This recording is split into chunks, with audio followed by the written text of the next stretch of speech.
Hey gang, I wanted to talk about the three-part breath, or tactical breathing. It's called by Mark Divine and Seal Fit. But basically, this is proper breathing technique for box breathing, for mindfulness work, any sort of time where you're doing some breathing exercises. So it's a three-phase breath. First, the belly pushes out on the inhale. Then the ribcage expands. Then at the very top, the collarbones rise. Then on the exhale, it's the exact opposite. The collarbones first, then the ribcage, and then the last thing is the belly.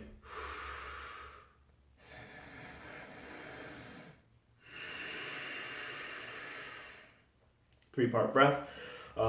There are a lot of analogies that I can make about it, but for right now, let's just talk about why this three-part breath is really important, because it utilizes all of the breathing muscles, all the accessory muscles. The first part, the biggest part, is sort of the belly, filling the belly with the breath.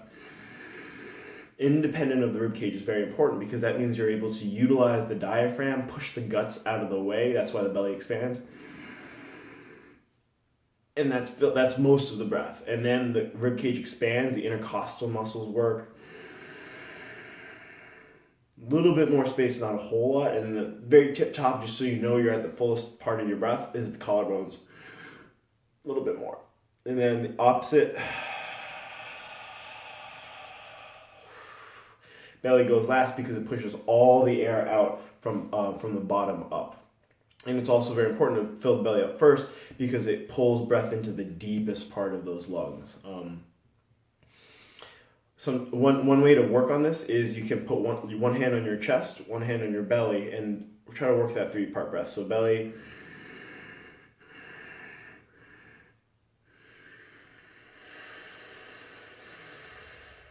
try to make sure that the belly and the chest is working independently. And this is a great way to test it because you can feel it, you can see it. And it's a lot of people have trouble working on this belly without moving that rib cage. So it's a great way to train it without doing a whole lot of, without needing any help. You just try to put the hand on the belly, push it out. That's all it is. Another great thing to test is putting your hands around your hips, around the meaty bit of the hips. And then as you inhale on the belly breath, making sure you expand throughout all 360 degrees of your abdomen is not necessarily just the belly pushing out just for demonstration purposes, but